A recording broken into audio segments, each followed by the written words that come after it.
Welcome to the Counselling Tutor Podcast, the must-listen-to podcast for students of counselling and psychotherapy. Here are your hosts, Rory Lees-Oakes and Ken Kelly.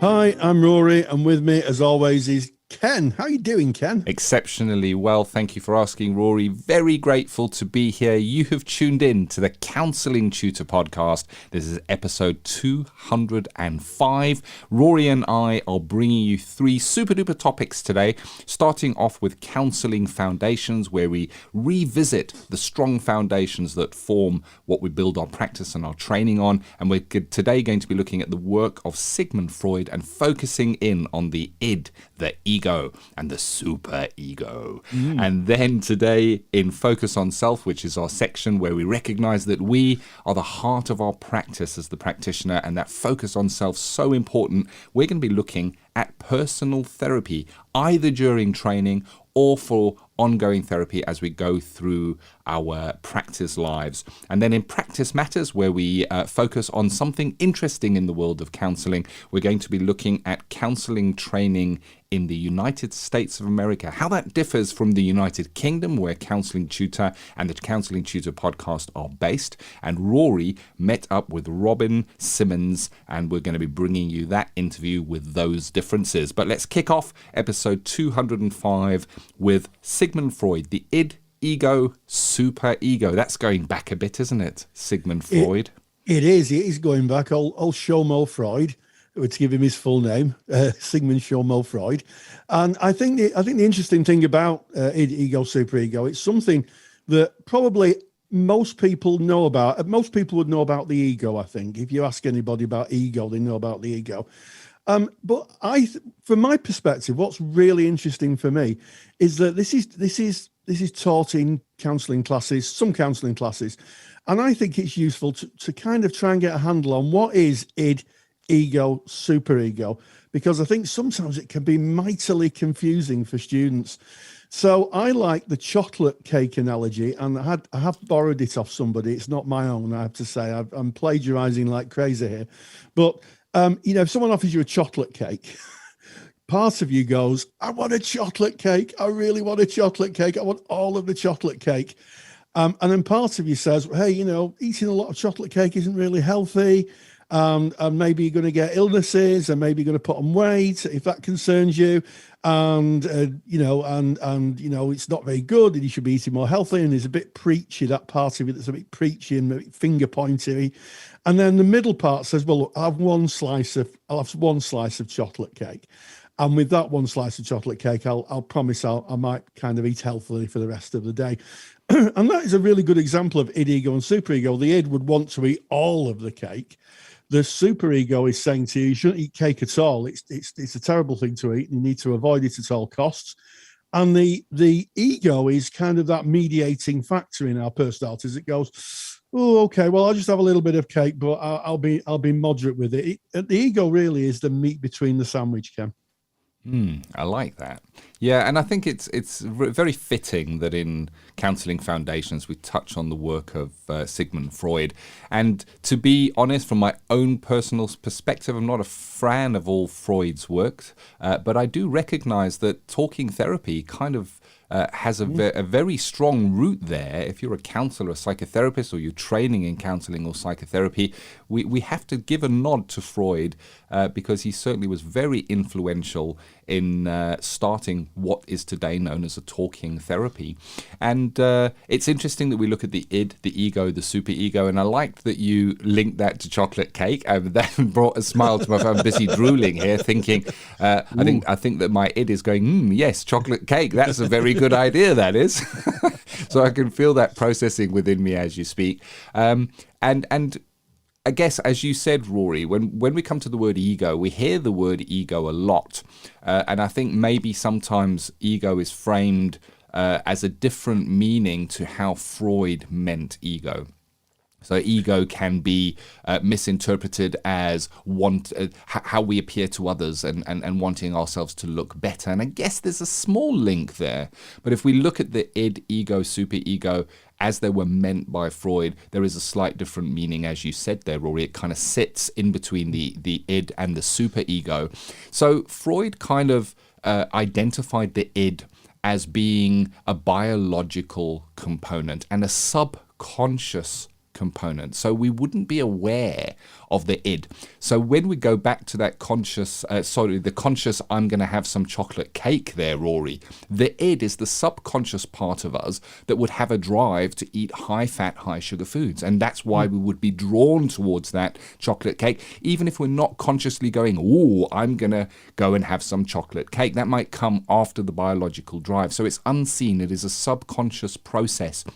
And he calls it biological in terms of we're born with it. It's just part of who we are. It's wired into the DNA.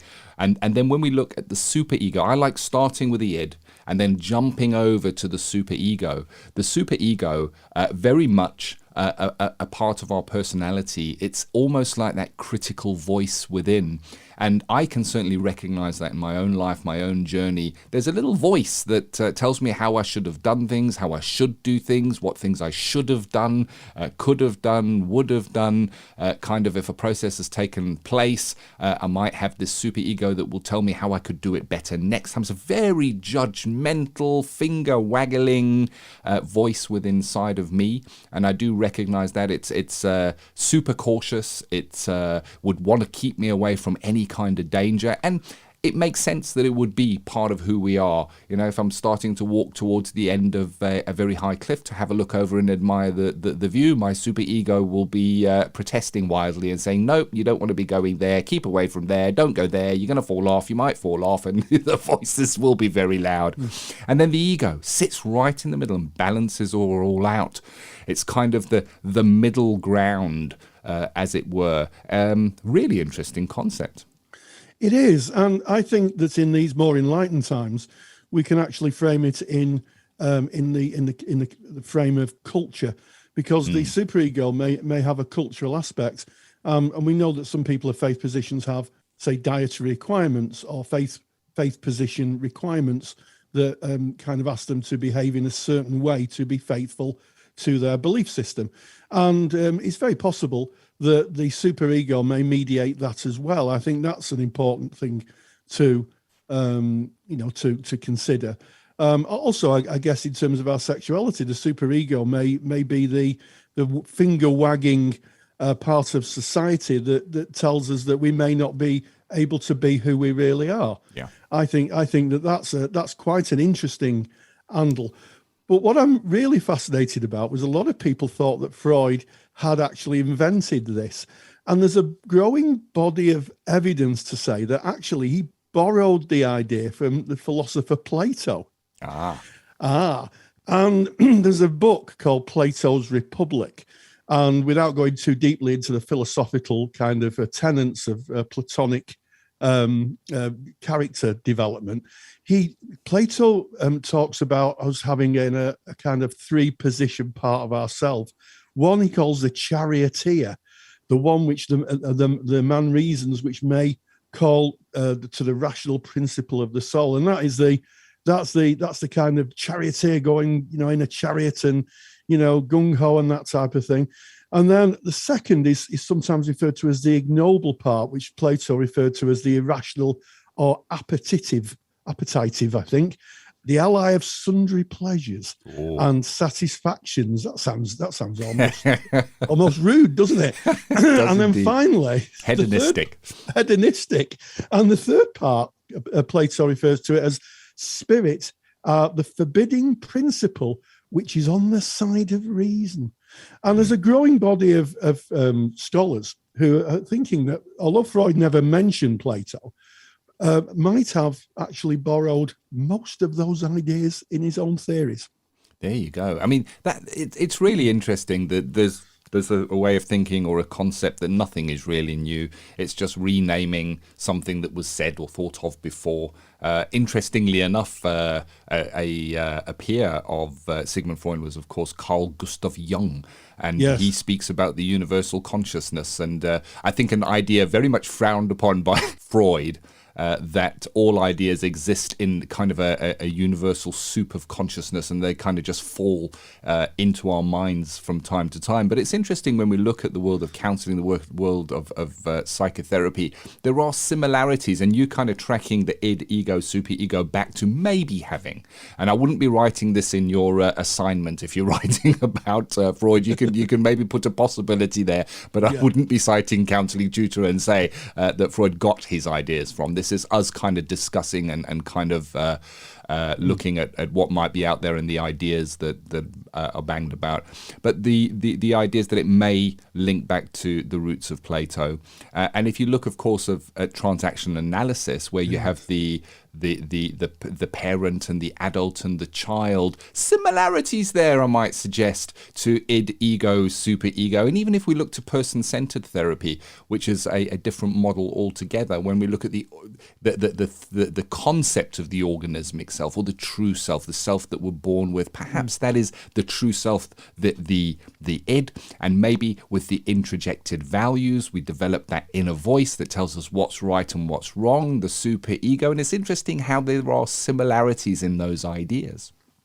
Yes, and I think Byrne really capitalized on the work of Freud, because he talked about the electrode, this spark that sparks our personality into a certain way of thinking that's usually mapped to how our parents think.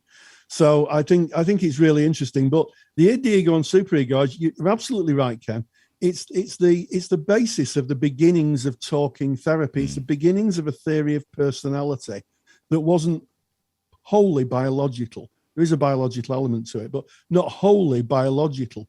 And it gave us really the roots of phenomenology, the idea that our personalities are developed by how we exist in the world and how we view the world and how the world approaches us.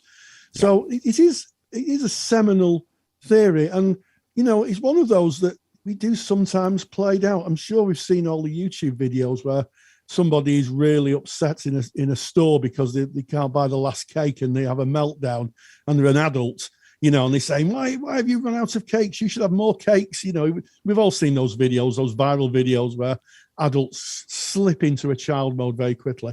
So it does still have its roots in popular culture and in our culture. But the beginnings of talking therapy, and I guess an outline of human personality. And a strong link to cake, which is my takeaway from this. I'm a bit peckish now after this discussion. There is a handout on the id, the ego, and the superego. This is one of Rory's super duper handouts that he creates for topics that we discuss like this, and you can download that. It's free to download, and if you want to get the handout on id, ego, and superego, make your way to our website, which is counsellingtutor.com, and from the very top menu bar, click on the podcast tab and make your way to episode 205. That's 205. Right there in that page, you can get the download of the id, ego, and superego, as well as other links and a bit of a broadening of the discussion that we have here on the Counselling Tutor Podcast. So there you have it. That was our Counselling Foundations, and we move now into that focus on self, where we recognize that we as practitioners, we are the heart of our practice. We need to be there, and we need to be well within ourselves to be able to be there in service of others. And part of that, certainly in training, is a requirement that we should go into our own personal therapy. But of course, that is not just about in training. This can come up throughout the arc of our practice. In fact, our supervisors would keep an eye open for that restorative part of us. And if they recognized any need, they might suggest that we go into therapy again. And there are certain modalities, certainly, Rory, where one might remain in therapy for the entire arc of one's practice. Yes, and before I go into that, I have to say that this is a topic that is perennially discussed in our Facebook page. And if you're not a member of our Facebook page, go to Facebook, type in Counselling Tutor. You'll find us. We're a closed group, but if you knock on the door, we're a friendly bunch. Our moderation team will let you in, and you can join thousands of like-minded people studying the world of counselling. We have students like yourselves and qualified practitioners like yourselves. We have supervisors. We also have tutors in there, all talking about the world of counselling and psychotherapy. And personal therapy comes up a lot because some people think, well, there's nothing wrong with me. Why should I go to personal therapy? But as Ken has alluded to, for some courses, certainly if you're doing psychoanalytical training, I believe you've got to be in therapy twice a week for the duration of the course. And part of it is because to understand and fully appreciate the model that you're taking, you need to understand what it's like from the client's perspective. But also training can open up so much for people.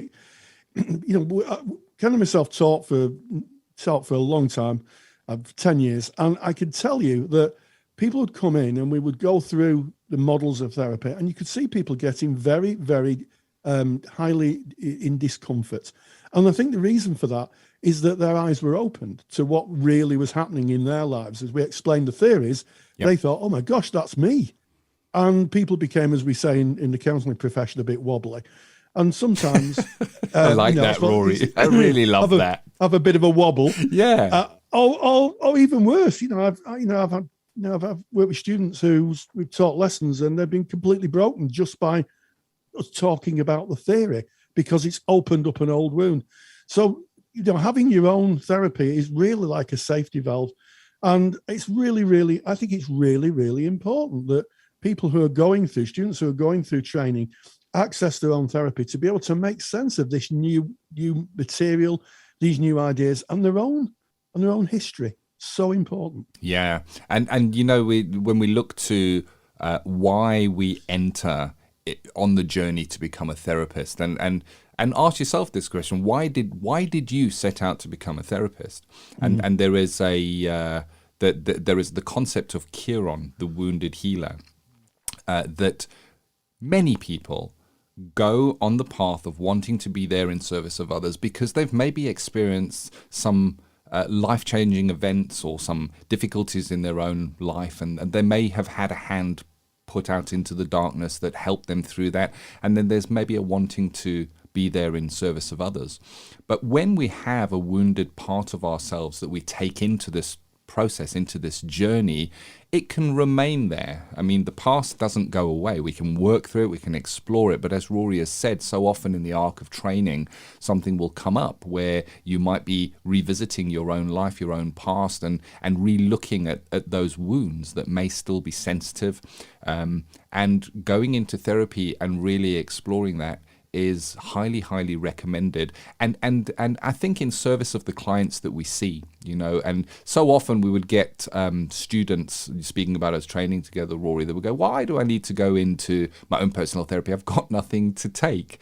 Yes. And very interesting, you go into placement and you're working with a client, they might present with some kind of presentation, and the next thing you realize you maybe have quite a bit to take into own personal therapy. And you've got the personal therapy that might be a requirement of the course while training. We've kind of juxtaposed that against going into personal therapy while in practice. And I look back to my own journey and my own personal therapy, and I think I went in with the wrong attitude when I went into my own personal therapy. I went into my own personal therapy to see how it was done. And there is an element of that, to feel what it's like to be as the client. But it was almost right, let me see how a counsellor counsels. I'm going to go and pretend to be a client in a way to see how this is done. And I didn't take my full self into that therapy. I held back. I was more interested in the process and what the counsellor was doing than in my process, which is what therapy is about. And it took me some time into practice before I went into my own personal therapy again, and there I was able to bring my full self and gain the benefits of that therapy, and I'm glad that I did.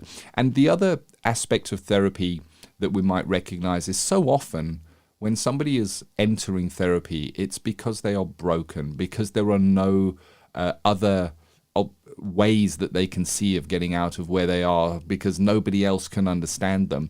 But that's not always the only reason why we can go into therapy. Therapy can be incredible personal development. There's no reason to not go into therapy just to explore yourself a little deeper and to see what comes up for you in a therapeutic, professionally held space.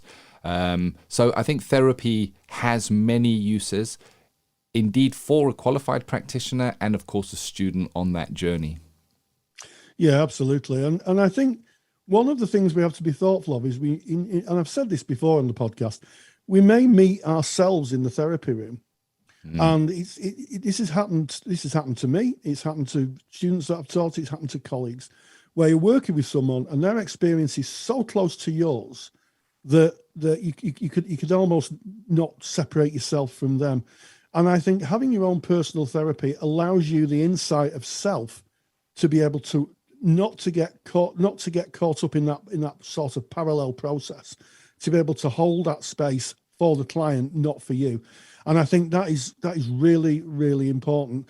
And also, you can't say this too kindly, really, but training is demanding. People who go on to practice-based training, it is very, very, very demanding. And students would say, well, what does that look like? And I'll say, well, I can't tell you because only you will find that out. And when students came to the end and they came towards graduation, they said, I never knew, Rory, just how demanding that was. And when you're talking of theories like attachment, we're talking about how abuse is played out, things like trauma bonding. All these things come up in professional discussion, and it's amazing. You can see students in the circle, their eyes lighting up as they realise, oh gosh, that's me. That's me. Yeah. And that is why we have the safety net of therapy. Definitely. Yeah. And it's a great safety net to engage in. There's a strength in it as opposed to a weakness. And I think that sometimes clients, when they're coming in, go, oh, this is my last resort. I've tried everything. I'm not strong enough. I have to go to... We know, we are therapists, that there is a strength, a great strength in accessing therapy. And Rory and I... train supervisors. We have a supervision course. If you're interested in becoming a supervisor, go to counsellingtutor.com because the information is there. But within that course, self-care for the supervisee from the perspective of the supervisor, so important. We're looking out for the self-care of the practitioner. And that's what this focus on self whole section is about. It's about focusing on the heart of the practice, ourselves. And a supervisor would look out for, if something comes up in presentation at supervision, whether there may be a need or a benefit to taking that for the counsellor's or the supervisee's own therapy.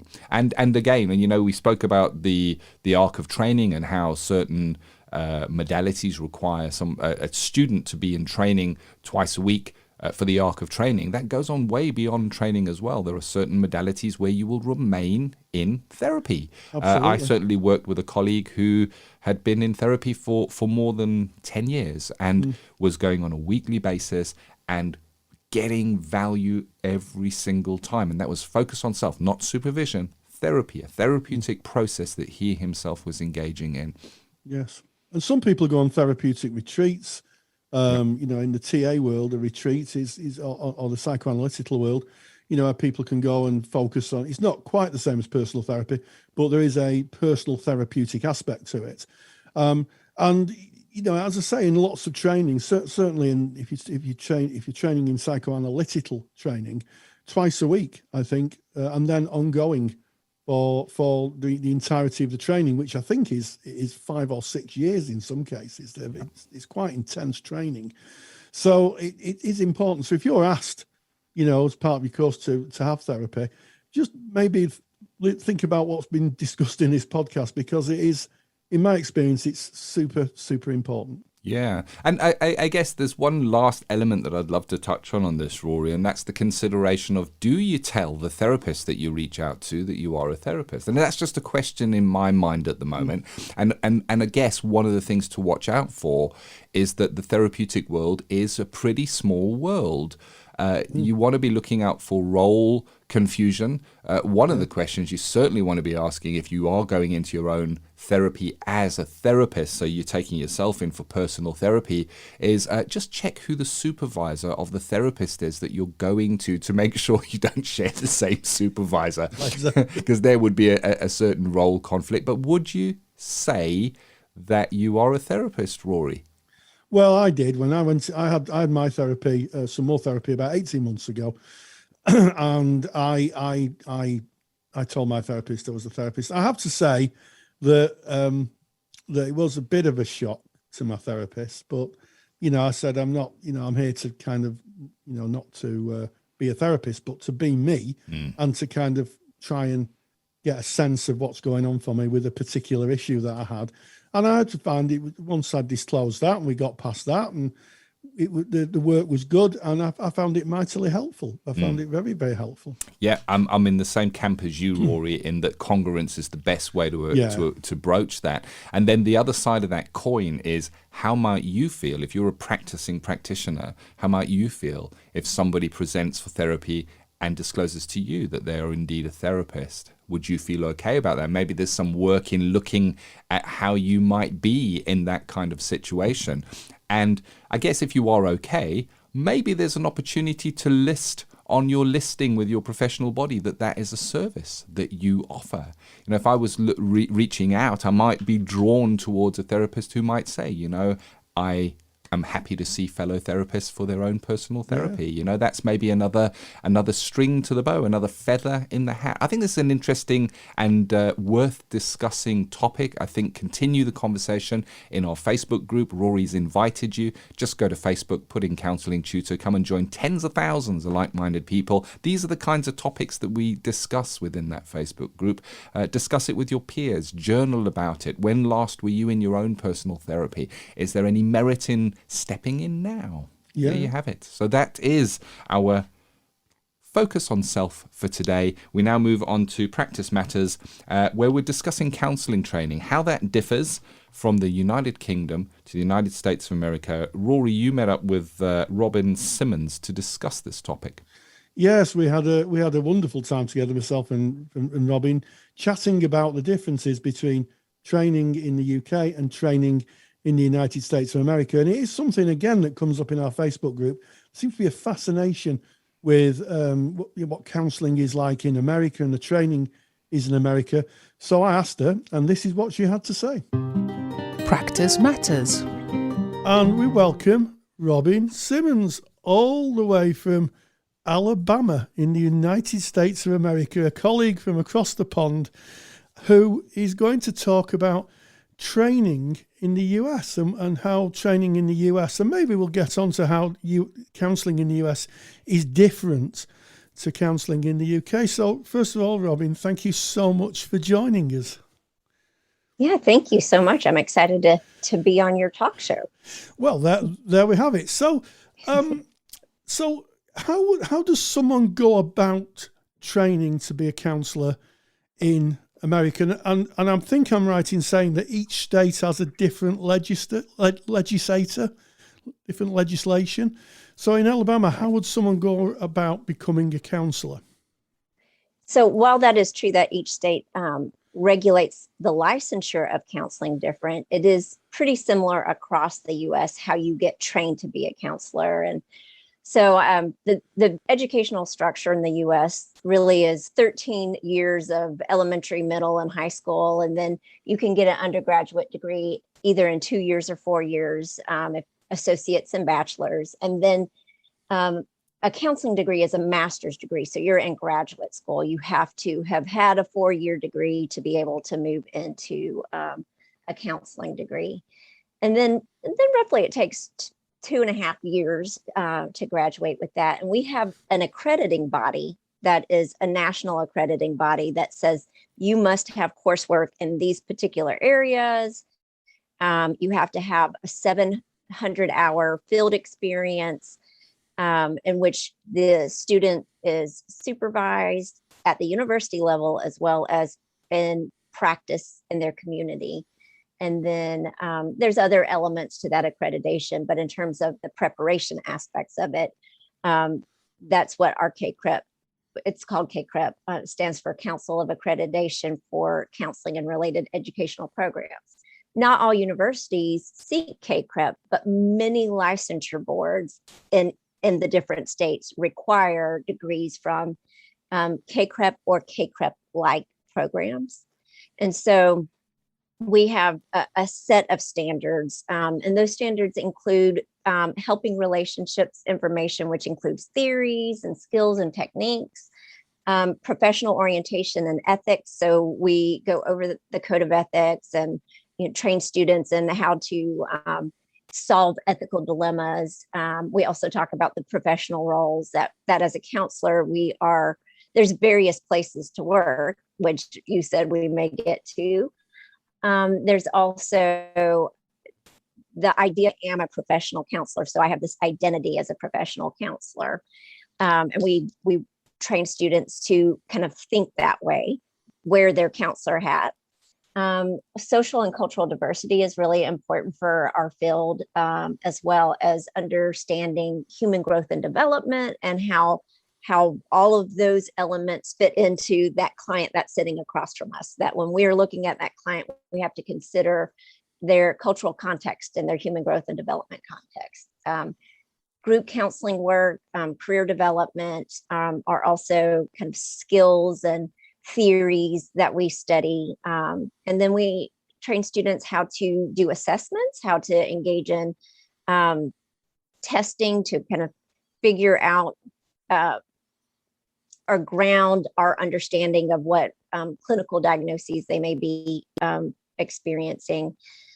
And then research and program evaluation, not just how to understand the research, the professional literature that you find in journal articles, but also how to evaluate whether your individual counseling is effective, whether the programs you're running are effective, or if you're curious about, does this technique or intervention help with this clinical issue, just how to understand going about the process of conducting research. And so once a student has graduated with their degree, this is where it gets really complicated. This is what you're talking about, how it's regulated differently across the US.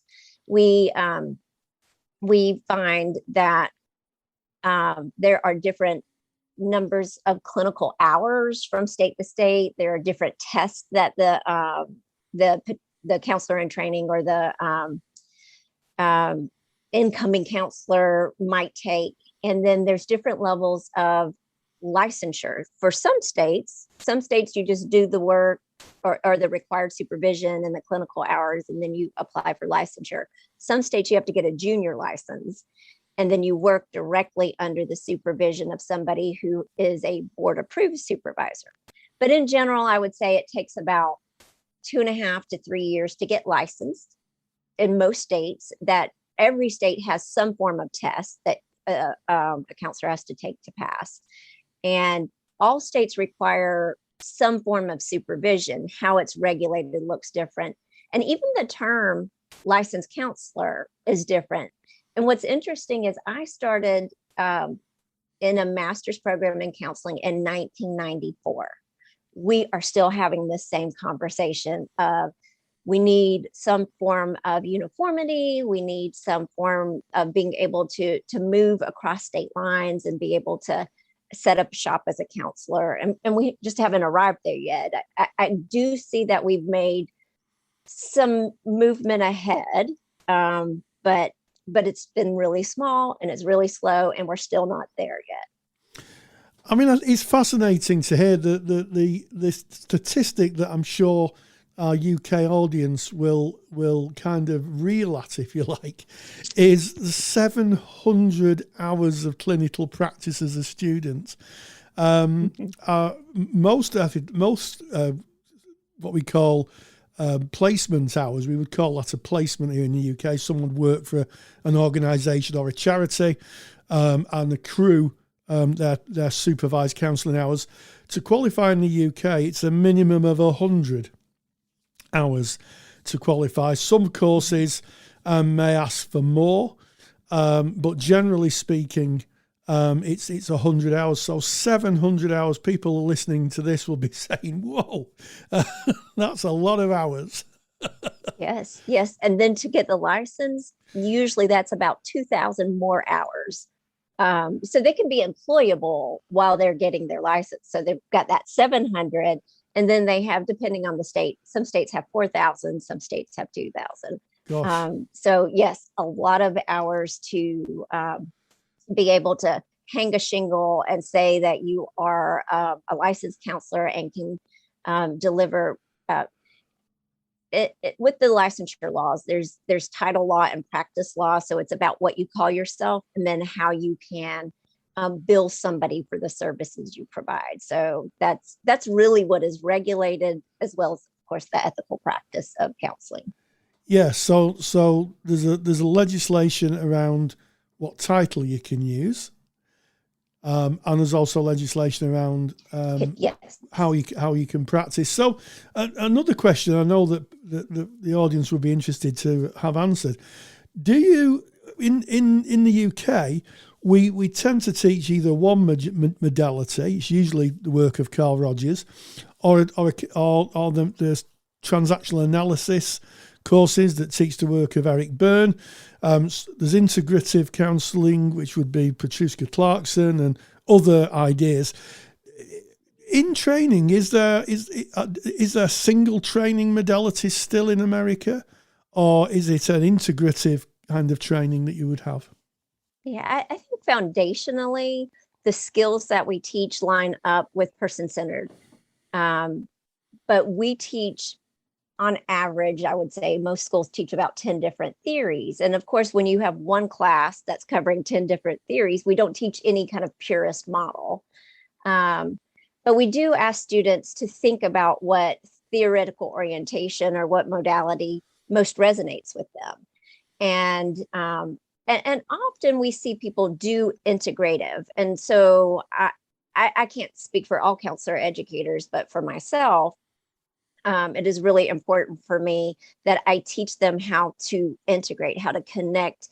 If they say cognitive behavioral therapy is something that they really ascribe to, but they also see the value in existential counseling, I want them to know how to weave those together. Sometimes students because they're taking these classes before they actually see clients. So like when you think about those theories, you don't know what it looks like in practice. And I would say most counselor educators do engage in that sort of like, we're not teaching you how to align with one theory. We're teaching you how to understand each theory and perhaps how to interweave those theories.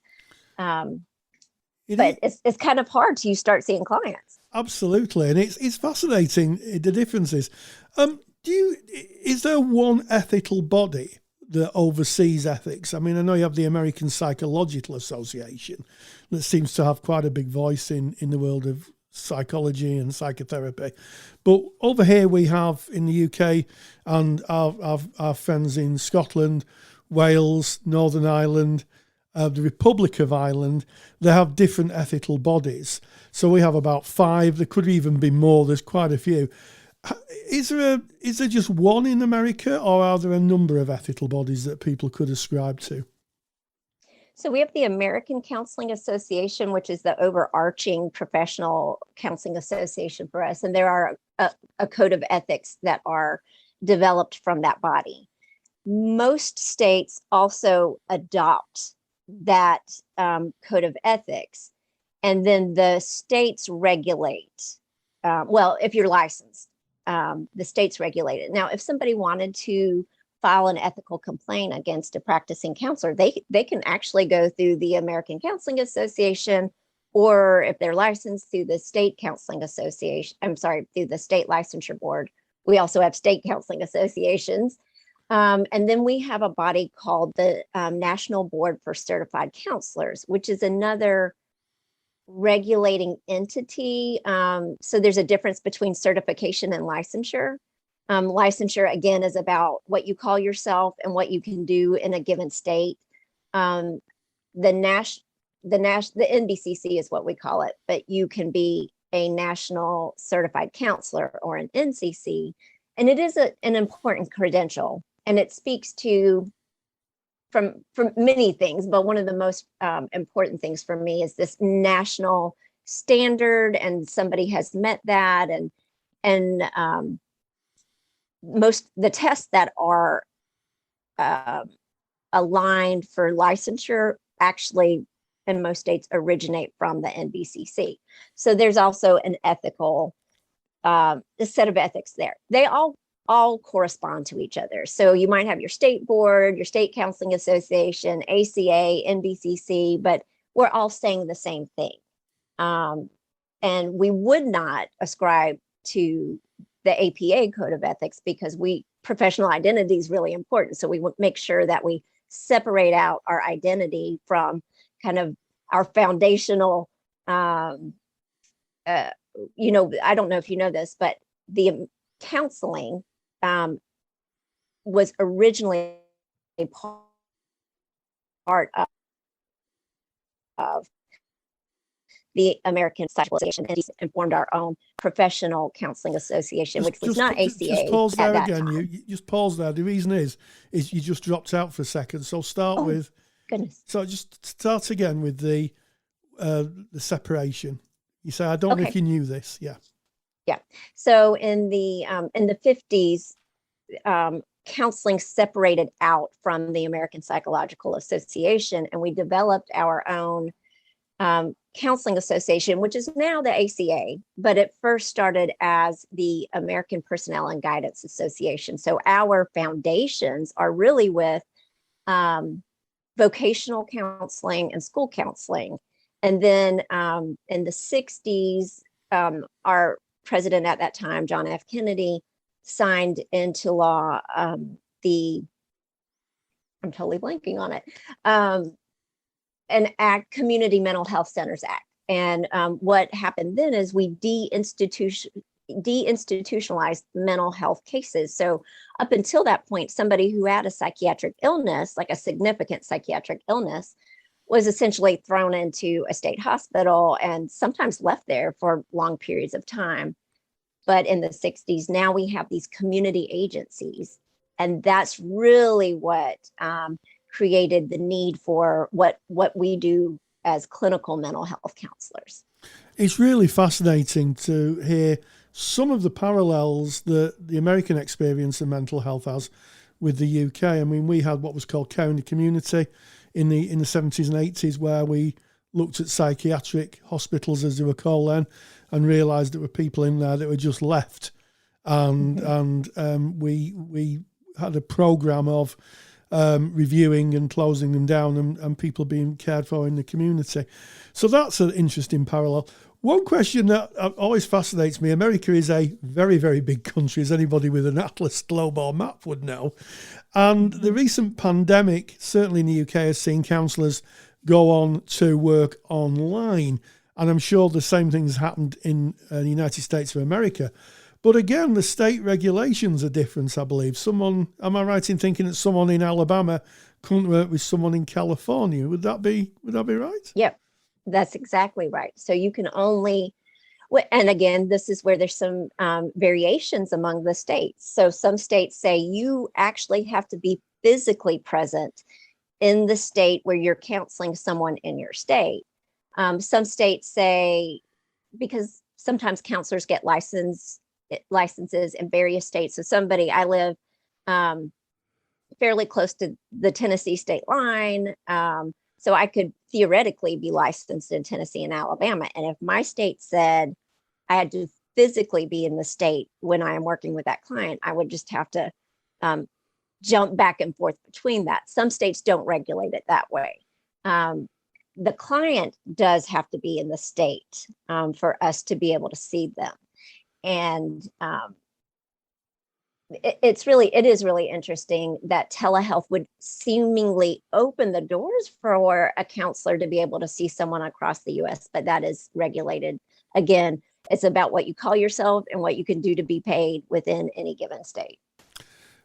I can't say what a joy it's been to spend time with you, Robyn, and to see the difference. I think we've always talked about two nations divided by a common language, and I think that as sometimes just hearing about how another country's counselling system works is really, really interesting. But actually, I think we've got more in common than perhaps I thought at the time. Certainly with the approach to very serious mental health problems. So, Robyn Symonds, it's been an absolute pleasure speaking with you. Thank you so much. Thank you very much to Robyn Symonds and to you, Rory, for hosting that interview. You have listened to episode 205 of the Counselling Tutor Podcast. Yes, we started off with Counselling Foundations, the Sigmund Freud, the id, the ego, and the superego, and we even mentioned cake in that one. Focus on Self is starting your own personal therapy, and then we finished with Practice Matters, Training in America, an interview with American counsellor Robyn Symonds. And as always, stay grounded and stay safe. And eat cake. Take the stress out of your counselling studies and get the support of Rory and I by joining us in the Counselling Study Resource. Counselling Study Resource, or CSR for short, is the world's most comprehensive assignment guidance and study support resource for students just like you of counselling and psychotherapy. See how Counselling Study Resource can help you. Visit counsellingtutor.com. That's counsellingtutor.com. Thank you for listening to the Counselling Tutor Podcast. Find the show notes for this episode on our website at www.counsellingtutor.com.